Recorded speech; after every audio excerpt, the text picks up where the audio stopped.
নমস্কার। আপনার ৪টি গ্রহ মঙ্গল, শুক্র, চন্দ্র আর রাহু যদি খারাপ আছে বা যে কোনো একটা বা দুটো গ্রহ যদি খারাপ আছে, তার জন্য আপনি প্রচণ্ড আপনার জীবন থেকে হতাশ হয়ে আছেন, কষ্ট, দুঃখ, দারিদ্রতা আপনি পাচ্ছেন। আজকে আপনাদের একটা উপায় বলবো, সেই উপায়টা করুন। আপনার একটা গ্রহ বা ৪টি গ্রহ বা যে কোনো গ্রহ যদি আপনার খারাপ থাকে, নিশ্চয়ই ভালো হতে শুরু হয়ে যাবে। সোমবারের দিন রাত্রিবেলা যখনই আপনি ঘুমোবেন, একটা গ্লাসের মধ্যে একটু সামান্য একটু দুধ নিয়ে নেবেন। দুধ নেওয়ার তার মধ্যে আপনি ৩ ফোঁটা মধু দিয়ে দেবেন।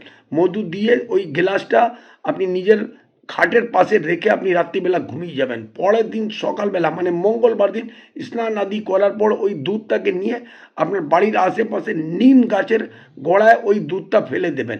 এই ক্রিয়াটা পর পর ৫ মঙ্গলবার যদি আপনি করেন, আপনার জীবনে এই ৪খানা গ্রহ শুক্র, মঙ্গল, চন্দ্র আর রাহু, এই ৪টি গ্রহ আপনার ভালো ফল দিতে শুরু করবে। আপনার জীবনে দুঃখ কষ্ট থাকবে না।